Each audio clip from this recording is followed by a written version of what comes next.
And we're live. Welcome to this week's episode of MicroConf On Air. As always, I'm your host, Rob Walling.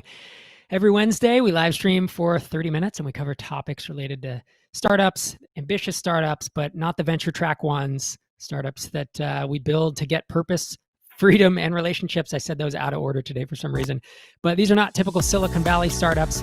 Where fundraising is a goal and just all the things you think about. We really are building businesses for ourselves and maybe not to change the world, but to change at least our little corner of it. So welcome again today. I have an amazing guest on today, very accomplished entrepreneur named Meryl Johnston, who will join me in just a second. I want to kick us off by making a special announcement though. And this is one of the early times you will hear me talk about this. MicroConf Remote is our online only event. It's an online digital event. It's going to be August 26th. And we know that there's a bunch of virtual events going on right now. And we have always, from day one, wanted MicroConf Remote to be different than those. So more details on how it will be different will come to you. But just trust me that it's not going to be the typical switching from speaker in an apartment speaking to a webcam to the next one to the frazzled host to this and that. Like producers Andrew and I have been doing a ton of thinking about this, and I think we got something really special cooked up for you. So mark your calendar, April 26th, and head over to microconfremote.com if you want to get registered. I'm pretty stoked for this. Hope to see you there. Okay, let's call our guest onto MicroConf On Air. Meryl Johnston is the founder and CEO of Bean Ninjas and host of the Bean Ninjas podcast. So Bean Ninjas is a productized service providing bookkeeping services on the Xero accounting platform. And she is coming to us all the way from Australia. Welcome, Meryl. How are you? Hey, Rob. Yeah, it's good to be here. Absolutely. It's great to, Meryl and I were talking offline real quick, and this is the first time we've run in the same circles. I've heard her on Tropical MBA a number of times, and even there's a sticker for Bean Ninjas that is like on my kid's laptop that Sherry got at a conference, but Meryl and I had never met. So that's one of the amazing things about, running a podcast or a live stream is that you're able to meet good entrepreneurs like this. So we are going to be talking today about the pros and cons of services, and are services underrated in the MicroConf space, and especially in the MicroConf community where it's more heavily weighted towards developers. And I think that a lot of developers think, as I did too in the early days, I don't want a human to be involved because that's messy and it's cumbersome and it's expensive and it requires management, it requires my time, and I really just want to write a bunch of code to automate a bunch of stuff and charge people for that. And so that's what we're really going to dig into today. And, I think the conversations, there's going to be some twists and turns. It's going to be fun. So I think to kind of couch, just to kick us off, Meryl, is how can founders think about adding services to an existing offering? And whether that's software, or whether that's, anything else, how should founders think about adding services to help fast track revenue growth? Because as folks probably know, services you can charge a lot more for a done-for-you service than you can for just a piece of software. So I'll let you take it away from there. I think to start answering that question, it's important to think about, well, what are some of the advantages? Why would you want to offer a service? And I think you've covered a couple of the ideas there, that you can charge higher prices, which are really good for cash flow, which is particularly important in the early stages of growing a business where either you're trying to cover your own wages so you can work full time in that business, or you're trying to hire other staff or invest in marketing. So one of those reasons is around cash flow. But I think there's other advantages too. And when you're delivering services, you're talking to your customers in detail. So you're getting a really good understanding of what problem you're solving for them, and you're getting paid to do that. You're not asking for favors or asking for people to give you feedback. You're actually diving in and solving a problem for someone and getting paid to do that. So I see those as a couple of reasons. There's probably others that we could explore. If we get into the mechanics of how, when you're offering software and as a customer of software products, the more complex the software is, the harder it is to implement into your business. And if you're a team, then there can be a change management piece and training, and sometimes there's a lot of effort in actually adopting that software. So as a business owner myself, I know that I've paid for implementations of software just to have a great experience, and I've been really happy that I've done that. So as a customer of these products, I know that I'm willing to do that if there's value and it's going to help my team. So as a SaaS founder, there might be ways that you could help your larger clients implement your software and really understand, well, what problem are you solving with your software product, and are there additional services that can be added onto that? And when we're talking about services, I'm not necessarily saying go and do consulting in a completely different field, but how can you add something on that's going to help grow your main business? Yeah, it's interesting. I do kind of think of it in terms of maybe two options or two buckets. If you were to have a SaaS or software offering, there's that upfront implementation, which can often be like a flat fee. Like we see, I think Infusionsoft charges $2,000 for onboarding and some other stuff. I'd imagine a lot of the like Salesforce and all these other have these whole consulting wings that, make tens, if not hundreds of millions of dollars. So implementation is one thing. And I think that's super valuable because it not only brings in revenue, but it also means that people get set up on your software and don't just bail during a trial, right? Yeah. And then the second piece to that is the ongoing. And that's more of what, like Bean Ninjas, you're an ongoing monthly service where every month you're helping founders. Do you think about it in the same way of kind of there's upfront implementation and ongoing? I don't know if that's too simplistic of an overview. I've never run a productized service, so. I think that's another option as well. And I think some people call it SWAS, where it's like service built on top of software. And I haven't necessarily thought of Bean Ninjas in that light, but you could say that that's what we are. We are built on the back of the Xero accounting platform, and then we have a service that sits on top of that. And I think there's other examples of that. I know businesses that do something similar with Shopify or WordPress. And so it's a service that's built on top of that software platform, but you might actually develop that software or run that software as well. And I think implementations are definitely useful for helping your customers have a great experience. And then if you've got a service built on top, there's the added advantage of recurring revenue, which you might not have if you're only doing implementations.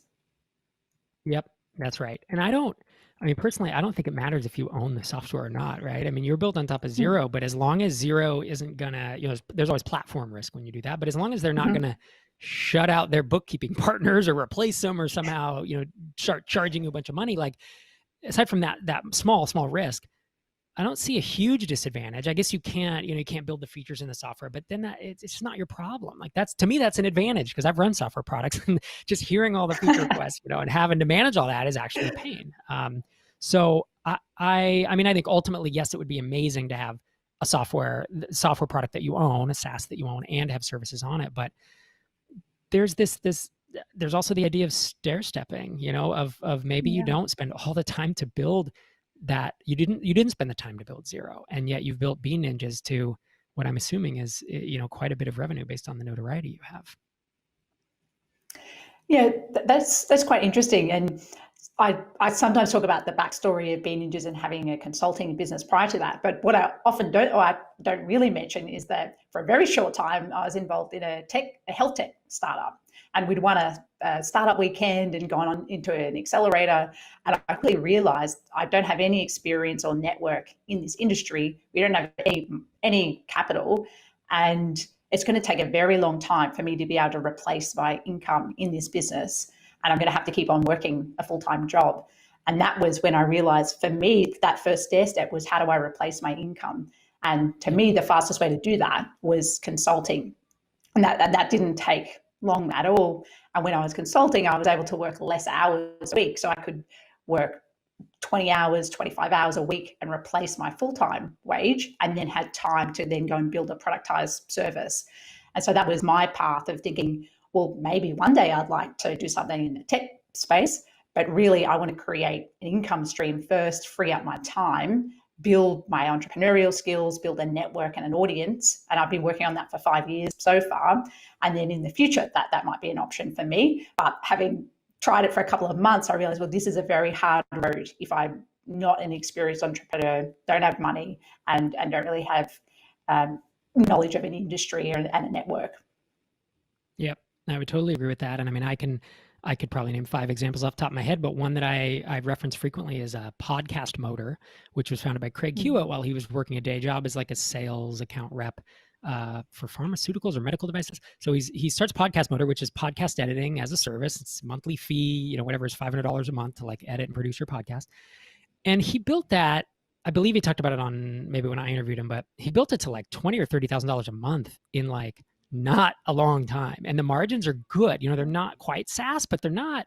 Yeah, you're nodding. It's like, I know that's the dirty little secret of productized services is it seems like when we think of consulting, we think of SaaS, I think, all right, 80, 90% net margins, like 30 to 50% gross margins at scale. And when I think of services, I think of much, much less than that. But these productized services are an ingenious blend of that. And when you do get the SOPs, you know, in place, I know that there are really good margins in there. Is that something you've found as well? Yeah, I feel like productized services are a great step from consulting. So consulting for me didn't really feel like a business. It was me selling my expertise. And then that transition into a productized service where you're building something that is delivered outside of you. So you're forced to build a team, procedures, and building a brand and also a marketing system. So you're not relying on your network to sell it. You need to learn all of those marketing skills. And I felt like that was the next stair step. And also the margins can be nice, it generates cash flow.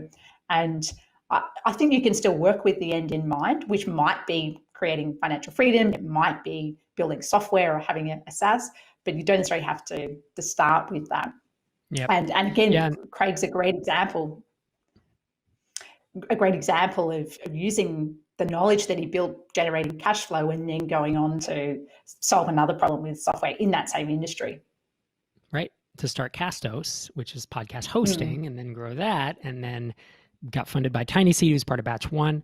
And now, you know, Podcast Motor is like the back end for Castos Productions, which is this, you know, he's now the only podcast hosting service that has editing and production coupled with it, which is a real value add for some people. And I wouldn't say you'd never build that from scratch, but it's really fortuitous to be able to combine those. And like you said, it got him to quitting his job so much earlier because building a SaaS, $10, $20, $30 a month to pay your, you know, $8,000 a month living expenses or whatever they are, it just takes forever, right? It does. I've lived it myself. Many of us have. So very cool. So yeah, we touched earlier on how, you know, so you said if we get into the how of it, like the implementation of how to like, you know, get services going.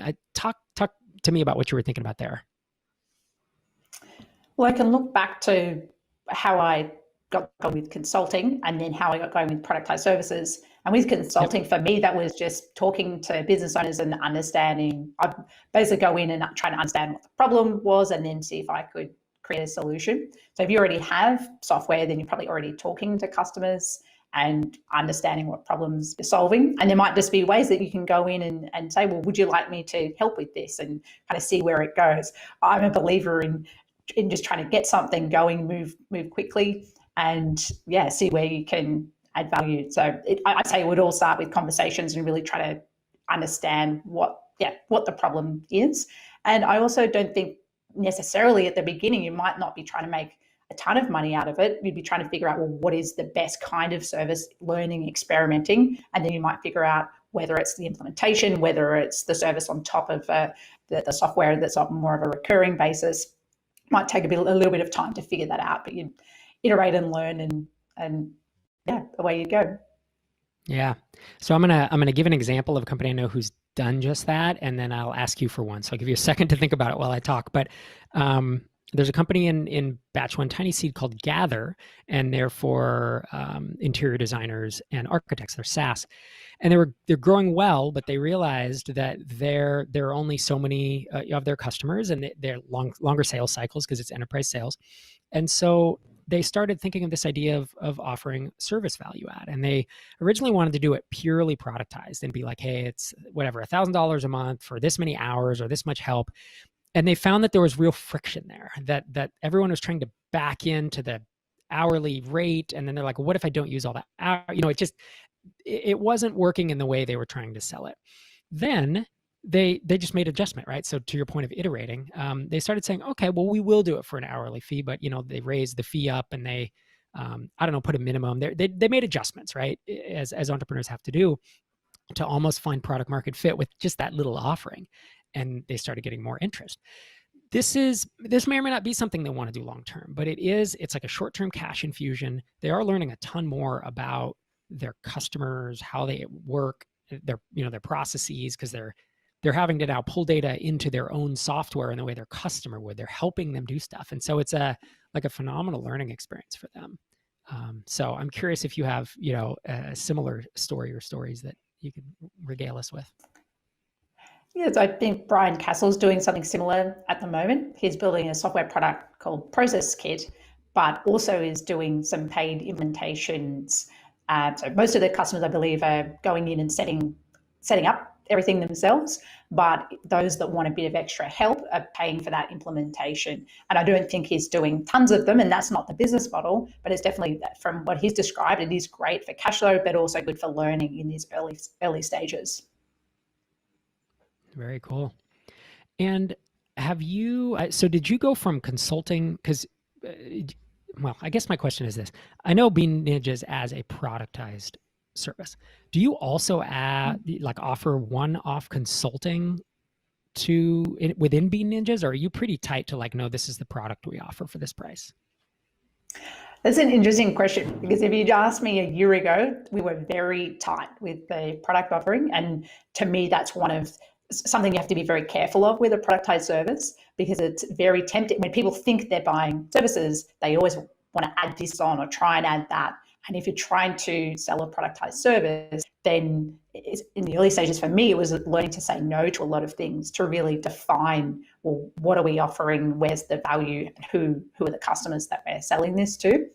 But it's something that I've been rethinking now that we're almost 5 years in, and we don't want to go down the full custom consulting route. But what we looked at, well, bookkeeping, the value there is in the data, the financial data, but the value is in using that to make decisions, not just sending reports to founders that don't look at anything.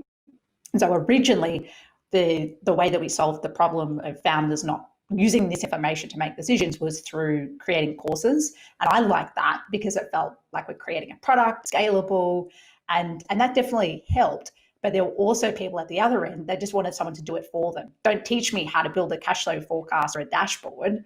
Can you just do it? And so we're exploring that at the moment, and we do have a higher priced option. It's still, I'd say it's in between consulting and a productized service. It's more custom. There's some custom elements like calls where you go through and talk through the numbers, the story, and also build things like cash flow forecasts, which requires a much higher technical expertise from the accountants that do this, but it's still not. I consider consulting going into a business, understand all of the problems, and then coming up with some kind of custom solution. So it's not that, but it's not quite a productized service either. Sure. And the way that I was just thinking about with productized services, I think of them as a nice kind of layer in the middle with a business model, and then with their courses, which is more scalable, that we would want to have a lot more customers buying those that then feed into the productized services, and then just a smaller number at the top of the consulting clients, because not all of our customers are going to need that. But I think it's nice to have more diversified revenue streams, but within the one business. Right. Like a funnel. It's a funnel within your own company. Or I believe I heard it, a product ladder at certain points where you buy one and you kind of step up to the next. That's interesting. So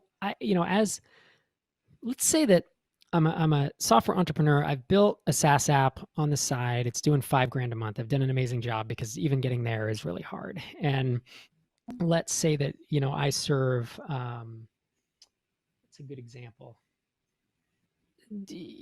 construction firms, like electrical contractors who are wiring houses, or who are putting, I'm in a niche is the real point. But And I'm finding out that, they're having trouble getting their estimates in, or they're having trouble, doing some stuff. And I start to see a pain point where they're kind of fumbling every time.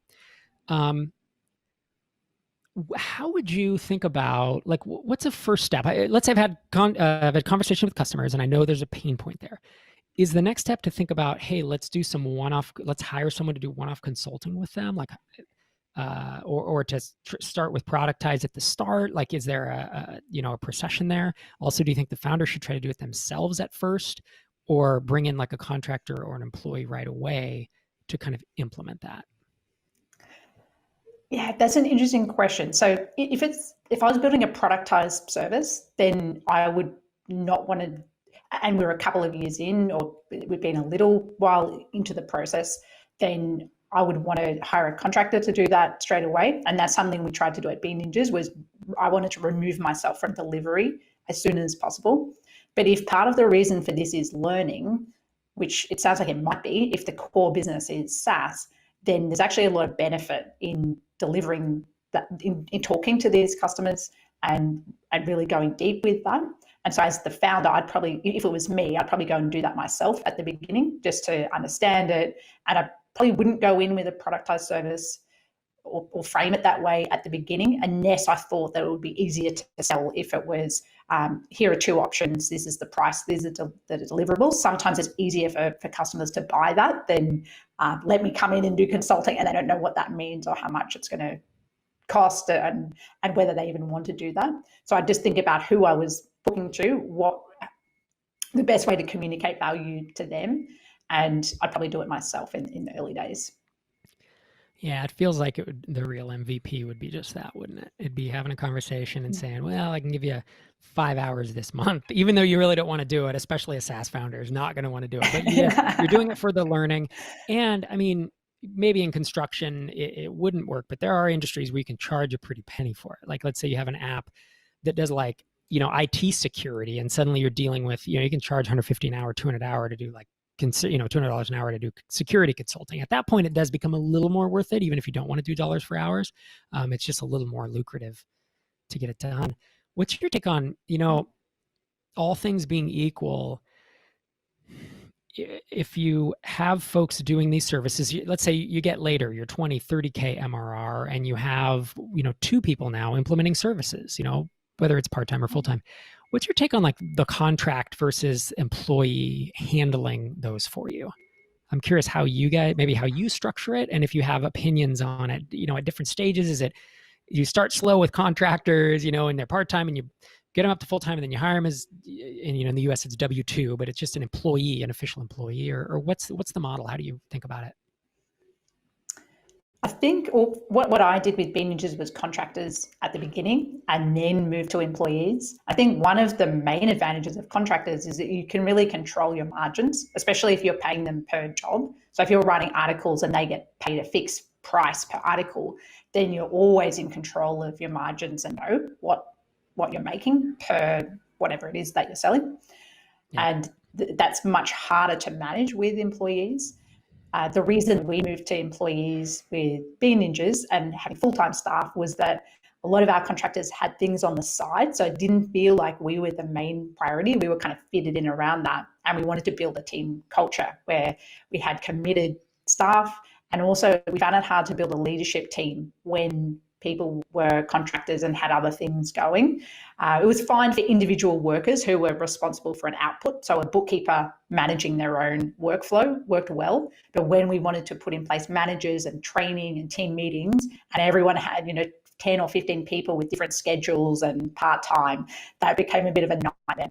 And for us at Bootstrap Business, we did get some small investment later on, but we were already trying to make that transition to employees and full-time staff. And it took a couple of years. We didn't have enough money just to switch straight from contractors to employees. So that was a gradual thing over a couple of years, but a decision we made to help us to scale up the business and build that leadership team.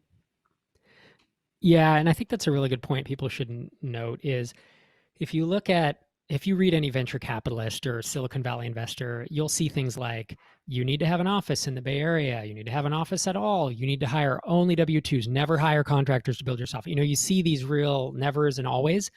If you're not going to do that, if you're not going to raise venture funding, like step away from that. Like you're a bootstrapper, or maybe you raise a small angel round, whatever it is, it's different mindset. And my rule of thumb is exactly what you've said, is hire contractors early. It is a little bit of a pain. Deal with the pain because it's way cheaper and there's less risk, and you can find them and they're part-time, and it'll be a pain in the ass, but you'll figure it out. That's what we do. We're entrepreneurs. We do hard things that are kind of messy, and if you don't want to do that, then go get a great job, because you'll probably make more money from that for the foreseeable future. But then you ratchet that up. And I've done this, I don't even, countless times where I hire a bunch of contractors doing different things, and they're part-time, and then certain ones are just better than others, and they wind up becoming full-time magically over time, and we work really well together, and the other ones kind of drift out, and you almost like craft your own, employee force, like contract to hire in a bit.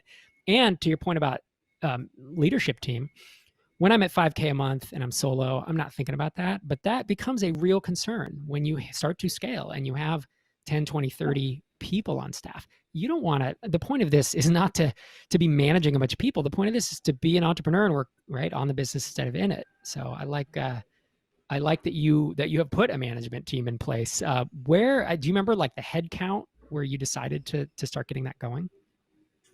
I think I had 10 contractors, so 10 contract bookkeepers. If you looked at an organizational chart, my name was in every single box apart from bookkeeping, which was the service delivery, and then they all reported to me. And so that was just a nightmare to try and get anything done, answering questions, reviewing work. It was just terrible. And so that was when we started. First, it was a manager for the bookkeeping team. And then I drew out an organizational chart, and I wanted my name just to be in one box, CEO. And then it took 4 years to gradually hire different team members to not just take on tasks, but to take on responsibility for different areas of the business. And that was a very intentional process and quite painful at times, because sometimes you'd find someone that was great and then it might not work out. So it was a slow process, but yeah, very worthwhile. Yeah, that's fun. Yeah, I believe I heard someone say that. I say this now, so either I made it up or someone else did, but it was like, I said, as a founder, I just find I'm constantly firing myself from any job I do. And that's what you should be doing, right? It's like when you're a founder, there's one or two of you, you're doing 20 boxes on an org chart. Like once we got acquired by Leadpages, which was 170 people at the time, I couldn't believe the specialists, it's like this one person is just writing articles for just the blog. And I was like, what? We have one person doing 6 things, but that's where at scale, you become extremely, extremely specialized. And so, but before that, you're just, a Jack or a Jill of all trades and you're doing all the things. And I think being aware of that and learning to fire yourself from that is pretty, it's knowledgeable, right? It shows that you have experience with this if you decided to hire a leadership team and not just manage 20 people yourself, which I've seen folks do, which is, really tough. And I find that challenging, especially because some of my professional reputation, before I was running Bean Ninjas, I prided myself on being a great accountant. And then we're selling accounting services, which is a productized service. So very different prices to what I would charge as a professional accountant. But some of my reputation and my own views about that were tied up in the service we were selling. So then was trying to deliver the level of service I would as a consultant for this cheap, we would try to do WP Curve style pricing at the beginning, $99 bookkeeping, which I realized did not work. But that was a really big learning exercise for me in separating myself from that and trying to think like we're selling a product. This is not my professional reputation. This is a product business with a separate brand. And then allowing different members in the team to have their own management styles, to make their own mistakes, and just try and allow that, and then also put in place things to mitigate risks around that. For example, if someone makes a mistake with accounts, that's different to having maybe a spelling mistake in blog post that we can go and fix. So we need to make sure there's good quality controls and things like that. So if people do make mistakes, we're going to pick up the things that really matter. Yep. I think that's a good lesson. I mean, kind of as we wrap up here, like what you pointed out is, and this is something I see with developers as well, or anyone who's a subject matter expert, is the beauty is that you can sell the service. I bet as an accountant, you selling Bean Ninjas was no problem. You can talk the lingo, all the verbiage, the double entry, all the stuff. But the downside to that is you kind of want to do the work yourself, or you want to be really involved and you want to, you want to micromanage. I mean, that's how I was as a developer. When I would hire the first developer on the software, it's like, I should not be in the code, but oh my gosh, what a mess this person just created. I need to fix it. And it's something you have to get over if you want to not even to scale a business to millions, but just to scale it past the point where it's just a job for you, So that's excellent. Well, thank you so much, Meryl. We are at time today. If folks want to keep up with you, obviously beanninjas.com if they want to see what you're up to. And of course, if they have use zero accounting software and want bookkeeping help with that, you're there. And then on Twitter, you are at Johnston_Merrill, and we will link that up. Any closing thoughts? You want to say bye to the folks? Yeah, it's been great chatting with you. I've been involved in the Slack community and found a cafe for a while and enjoy interacting with people as part of this community. I really like the mindset around building these businesses, which we love and enjoy running, but also it's not, we're trying to not sacrifice things like our health and family. So I love the ethos of the community, and it's great being part of it. Awesome. Thank you so much. And if folks want to connect with you, you're in MicroConf Connect as well. And there's a Tropical MBA interview that I think went live like maybe 2 weeks ago as of this airing, called Are Productized Services Overrated, right? And you're in there. So if they want to dig in further, you can hear Dan and or Ian talk to you for an hour about that. So thanks again, Meryl. Thanks for coming on. Thanks a lot.